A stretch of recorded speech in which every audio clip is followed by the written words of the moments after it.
Et j'accueille notre invité Tarek Oubrou, vous êtes l'imam de la mosquée de Bordeaux, mais aussi essayiste. Je vous remercie beaucoup de réagir dans ce journal. Qu'est-ce qui change en fait avec ce confinement? Écoutez, ce qui change, c'est la privation du mouvement et de la circulation.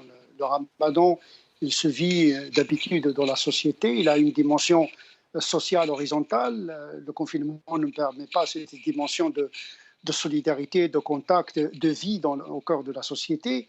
Les gens qui ne travaillent pas, qui sont dans le confinement, doivent effectuer cette prescription dans le confinement.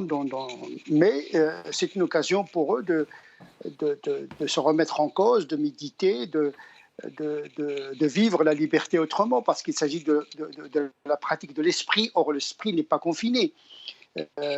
L'essentiel du jeûne du mois de Ramadan n'est pas entamé, n'est pas entaché, n'est pas la pratique du jeûne est conservée parce qu'il s'agit en définitive de s'abstenir de la nourriture et de la jouissance sexuelle depuis l'aube jusqu'au coucher du soleil. Donc à cet égard-là, tout musulman peut pratiquer cette pratique fondamentalement. Mais c'est vrai qu'effectivement, il y a des habitudes culturelles de se rassembler, d'aller prier ensemble, de se retrouver ensuite en famille pour la rupture du jeûne. Vous ne craignez pas que certains fidèles bravent quand même ces restrictions? Non, il faut respecter le confinement la journée, confinement le soir. Il y a effectivement des pratiques culturelles qui sont en porte-à-faux d'ailleurs avec les prescriptions de l'islam. Le ramadan, c'est pas le ramdam, c'est pas le bruit, c'est pas la nuisance.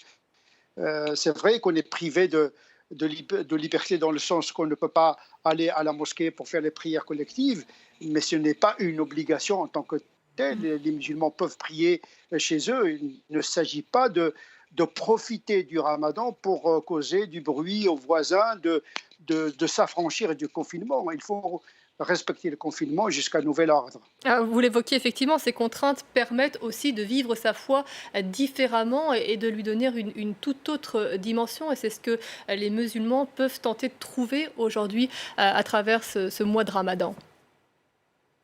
Effectivement, le jeûne, c'est la pratique de la sérénité, de l'inquiétude, de la discrétion. Le bruit, l'étalement, l'ostentation sont antinomiques et opposés au principe même du jeûne, qui est une pratique de l'esprit, une pratique intérieure. D'ailleurs, les musulmans, avec le jeûne, ils imitent les anges d'une certaine manière, puisque les anges, on ne les voit pas, ils ne mangent pas, ils ne boivent pas, ils ne copulent pas. Et donc, effectivement, le confinement devient une école à cet égard, un exercice pour les musulmans de, de se remettre en cause, de lire le Coran, de faire ses prières, s'adonner à la